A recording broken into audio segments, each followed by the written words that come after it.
Meanwhile, the DEA teamed up with the CCA. They try and lock up. They try and make new slaves. See, that's that privately owned prison. There's been a huge increase in these stocks for these private prison companies. I almost went to jail once. In my mid-20s, for whatever reason, I picked up a habit of shoplifting from huge stores like Target. If you know anything about Target's asset protection team, you know what happened eventually. Meep, meep. There's not much you can do at that point but say, good game. There's a whole lot of other people out here who didn't get so lucky on their first, second, or 10th offense. Some of them ended up in privately owned prisons. Every single aspect of life in these prisons is squeezed to increase returns for their shareholders, from hiring fewer staff to paying and training those staff less. Even if you did know some of this, we got plenty of revelations in this video that'll shock you. Using inmates as overseers on what might as well be prison plantations, partnering with outside companies that price gouge basic necessities, denying release requests so they can make more money. These motherfuckers are evil. We want to take it one step further though, since this has been covered to death on YouTube already. Do you think incarcerated people deserve better? If your answer is no, I'm hoping that we can change your mind by the end of this piece. There's no way we're gonna make this one funny. People going to prison is never hilarious. Jussie Smollett made it all up. The actor and musician staged the hate crime against him. I am not suicidal. I am not suicidal. Justice for Juicy. See? Impossible.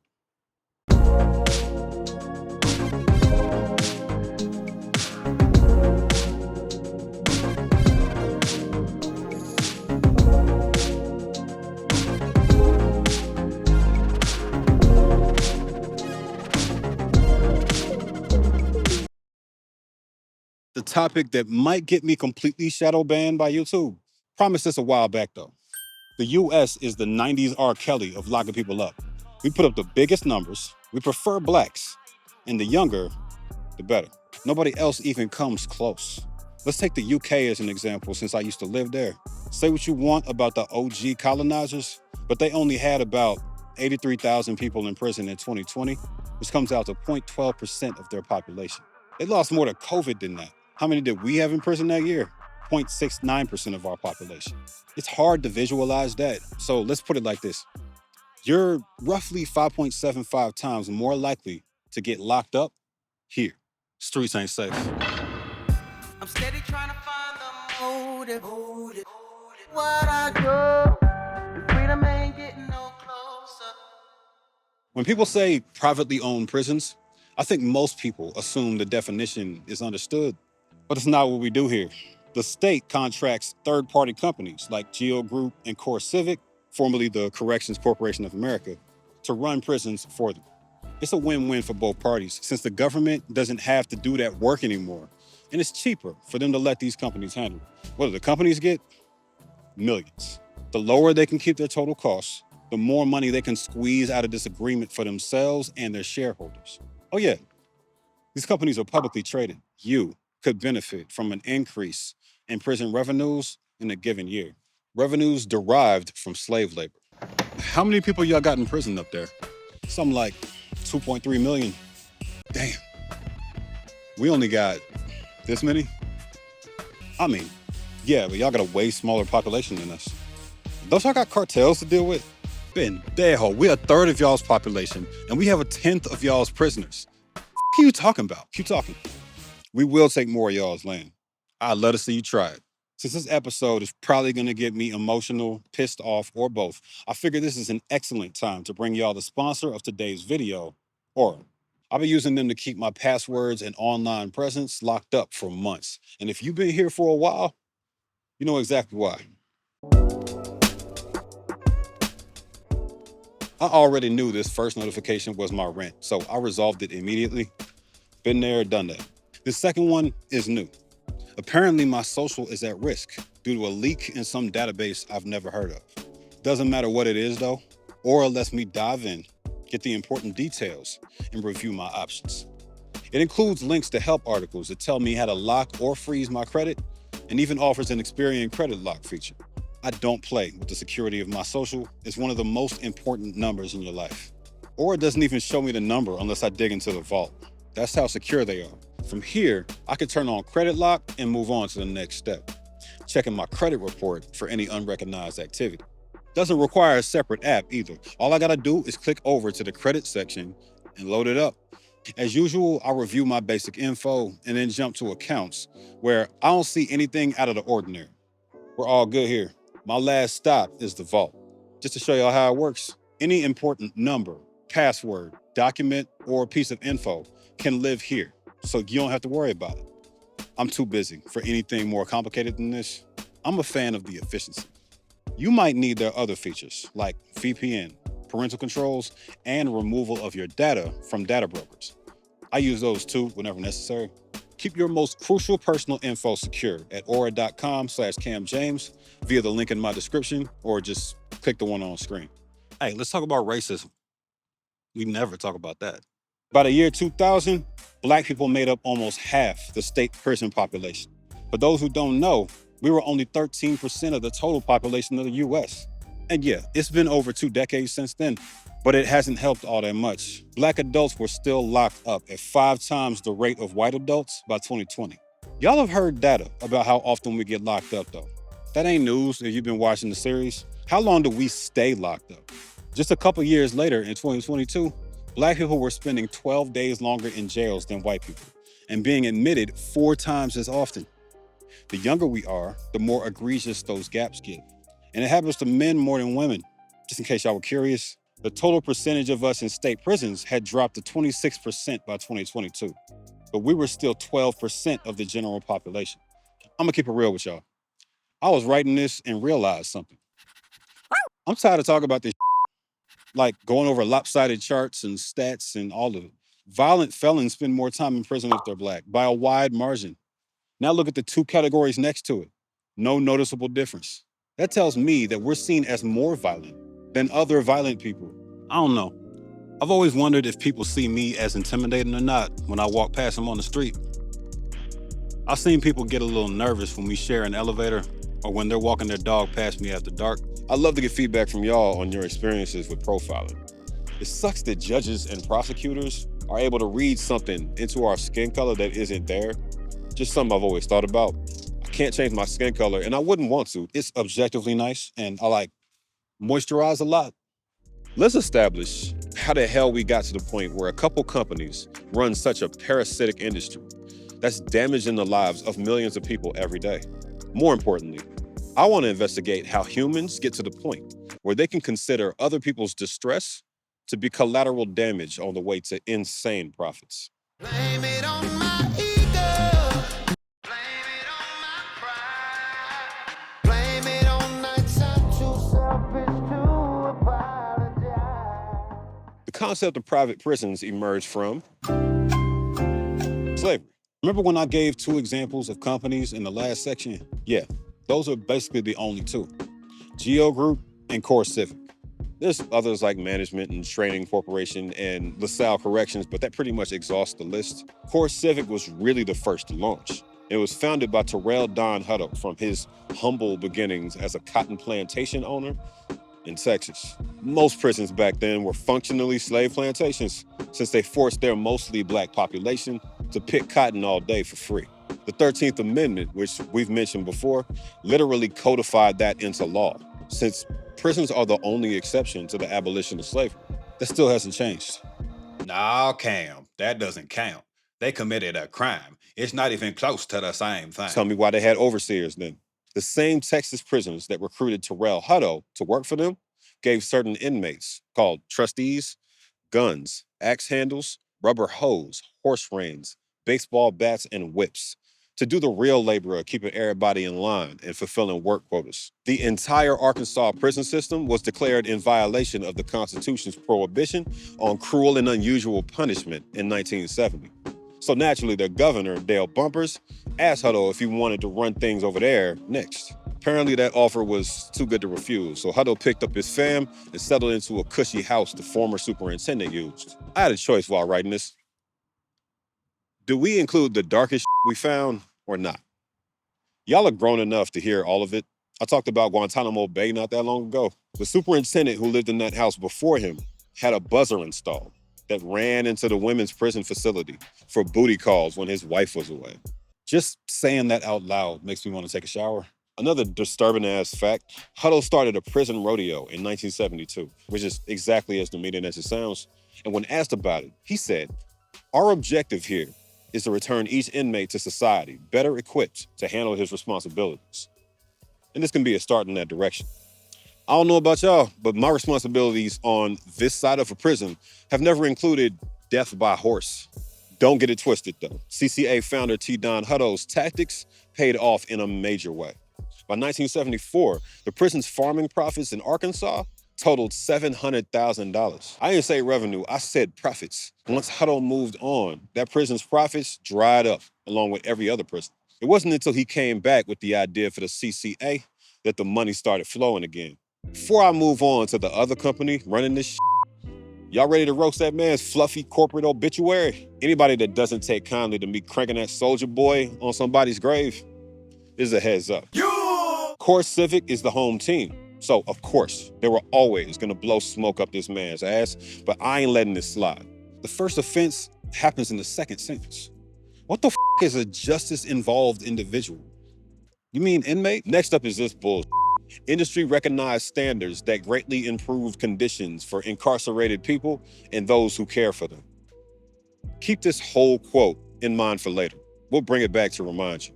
They had the nerve to say that before the founding of the CCA in '83, Hutto had a long and prestigious career in the corrections industry, proceeding to list off his official titles in Arkansas and Virginia. Did y'all forget about the slave labor in Texas that made it all possible? Or the slave labor that continued in both of those positions under his guidance? When they say Hutto shared this expertise with other organizations as well, they go on to reference the other prison systems he consulted with. Taking your prison profit playbook on tour isn't exactly my idea of the development and advancement of operating standards. But tomato, Since we're still meeting the parents, so to speak, let's jump over to Geo Group's founding team. who the hell is George Zoli? His birth country is Greece, and he created a company that detains undocumented migrants here in the US. Geo Group was one of the first companies to donate to Trump's 2016 presidential campaign, as reported by The Intercept. Combine the PAC, or Political Action Committee, money with the direct campaign checks, and they dropped just shy of $100K on the celebrity in chief. This guy is still with us. He's like 74. We've done an episode on immigration that many people disliked, and it's telling that I didn't catch his name as part of that research back then. The owners of these companies get to plot and scheme in the dark, dodging the real smoke for the pain and distress they put human beings through, while seeing them as nothing more than dollar signs in the water. Used to living free as a bird, but now I'm laid up, feeling like a got handcuffs on.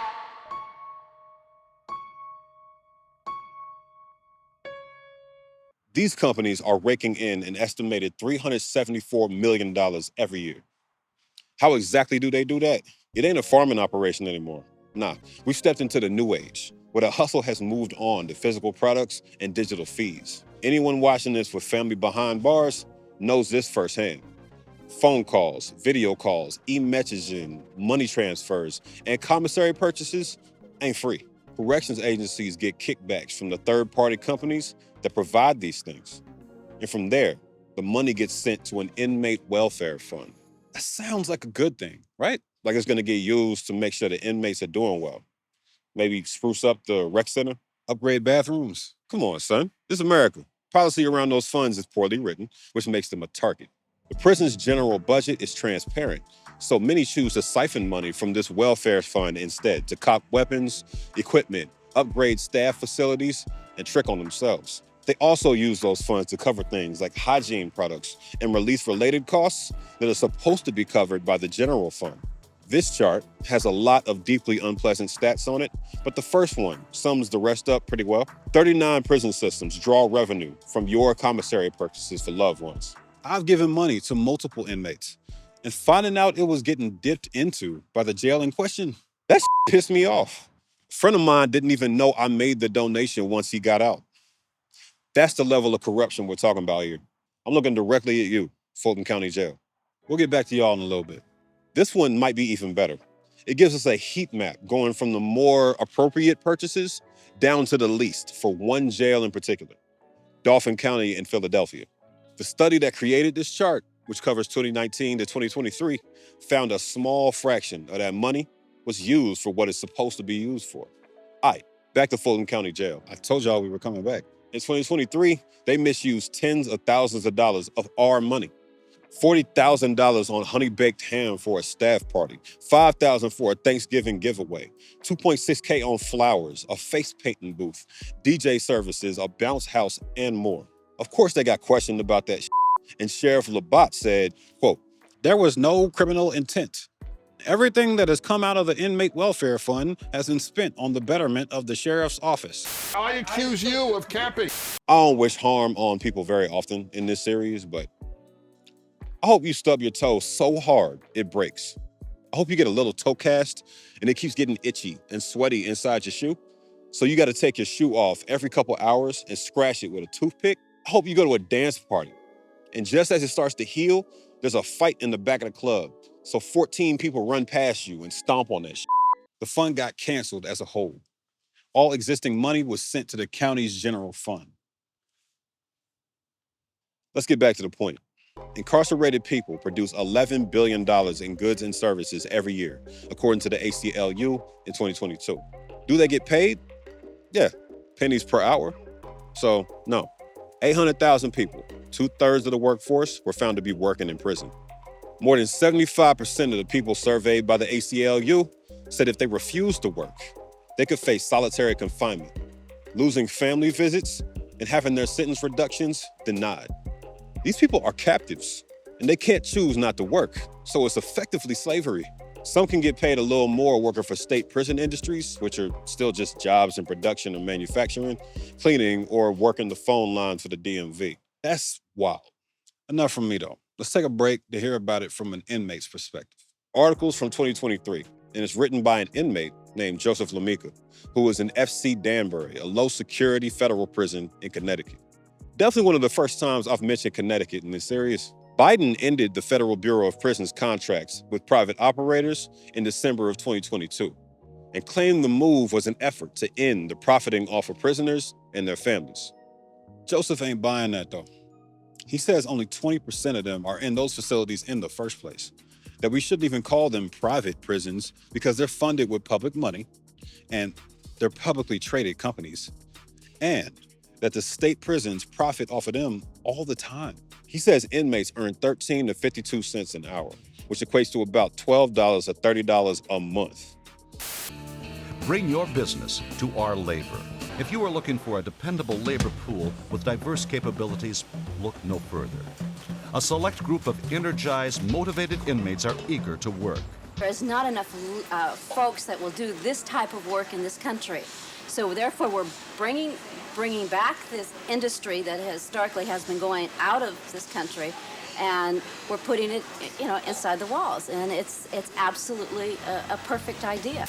Some prisoners working in the Bureau of Prisons for-profit factory Unicorn earn up to $1 an hour. Inmates show up for work every day voluntarily. And they can't choose not to work, so it's effectively slavery. But obviously, you can see the drastic difference in what a private employee outside of prison would be earning compared to what they make.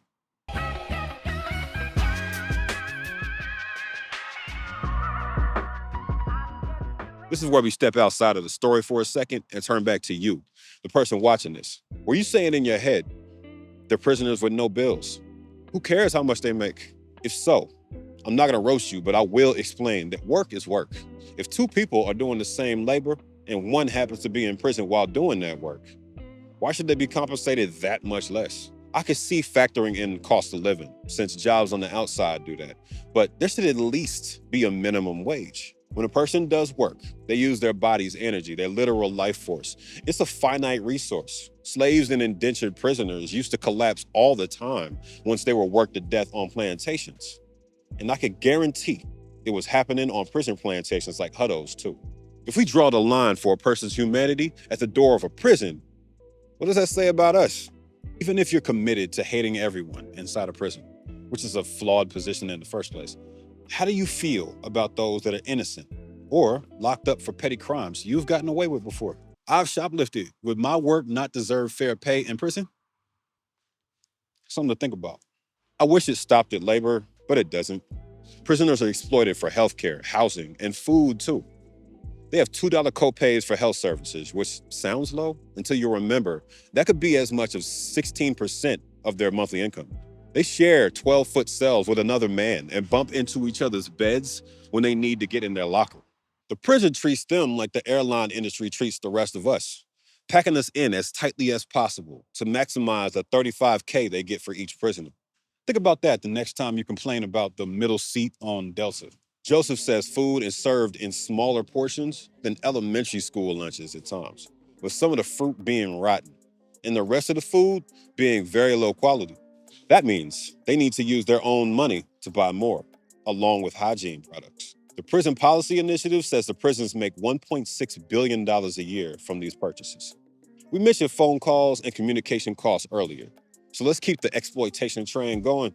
Private phone companies compete for prison business and offer low rates, but those rates still need to be paid by inmates. Joseph says costs can get as high as $20 for a 30-minute call. They have a limit of 500 minutes a month, 5 cents per minute for emails, which adds up to $20 to $30 for him. To make this all worse, they're constantly scheming on new ways to make money off them. They rolled out tablets in his prison for $119, and they can be used to download songs for $1.20 to $1.55 a pop. Who the hell pays for individual songs anymore? Hopefully, y'all can see where the frustration comes from when every aspect of your daily life is taxed heavily, simply because you have no other choices. Here's a chart from the Prison Policy Initiative of prison wages per state in 2017. This only shows a few, but the link's in the description. Long story short, they're being drastically underpaid based on the work that's actually being done.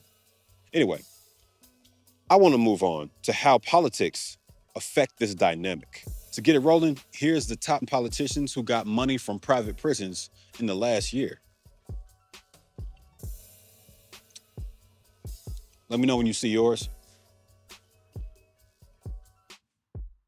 We all know lobbying happens. And if you're interested in the amounts they donated, we got an article for that too. Geo Group dominated this category, and just suffice to say, their donations are in the hundreds of thousands every year. The Republican Party tends to get twice as much as Democrats. See that big ass red bar?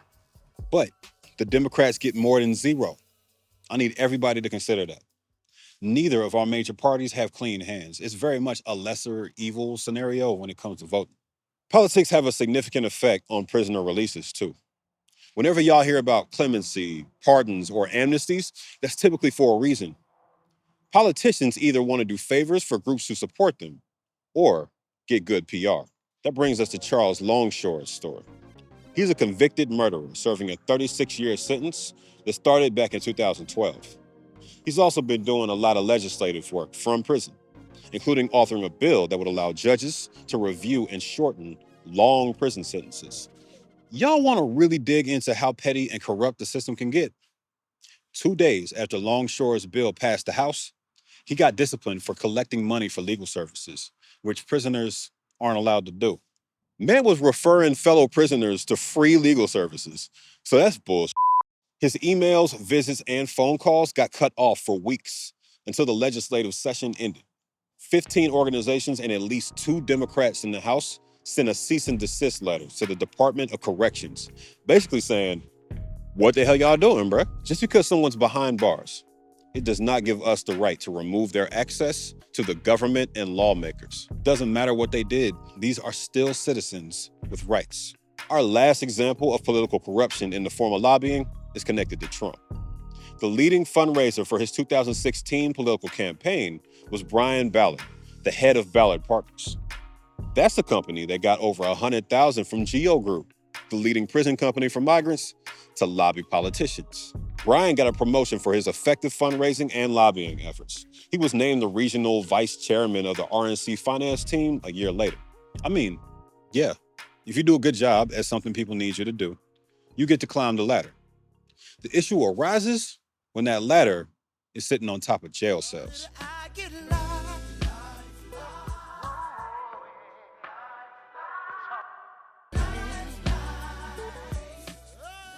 Prisoners are people. I don't know if that's a controversial statement or not. Since I know I got some conservatives in my audience, I got a question for y'all. Should private companies profit from imprisonment? Is a rehabilitation-focused prison model a better alternative? I got a cousin in his late 40s who spent more than half his life in prison for various offenses. I'm not close enough to him to speculate on whether he actually committed all those crimes, but he often crosses my mind. If you're a person who sees inmates as exceptions to rules around common decency and slavery, does it change your mind to picture them as your auntie's son? There's things we can do about the status quo in our prisons. I'd personally start with a pretty radical suggestion: removing all profit from the prison system. Imprisoning people is a government service funded by taxpayers, presumably in order to keep us safe from them, right? If that's the case, then even a cent of profit gives those running a prison a reason to cut costs, steal from budgets, silence prisoners' complaints, and make it rain on irrelevant bullshit. I hate to say it, but corruption is inevitable when enough people are involved in a profitable system. The next suggestion is to allow people who donate to inmate welfare funds to determine what that money is used for explicitly, and to implement a publicly transparent system for accountability. There's no reason why I should be donating money to something just to watch it disappear. I worked hard for that and sacrificed it so the homie can make calls to his family.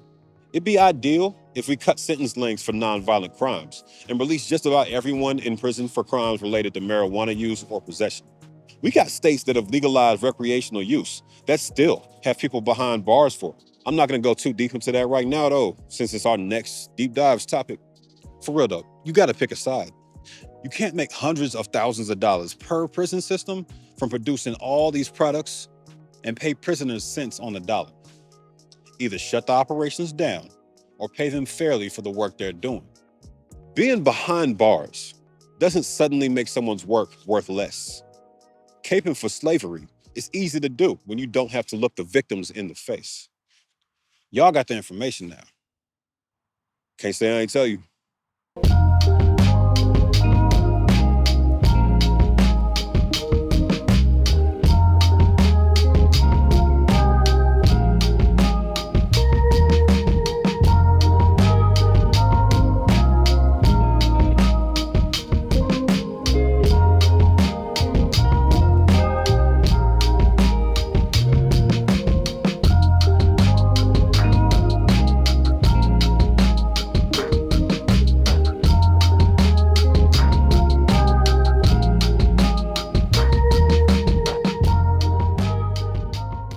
We've done an episode on immigration that many people disliked, and it's telling that I didn't.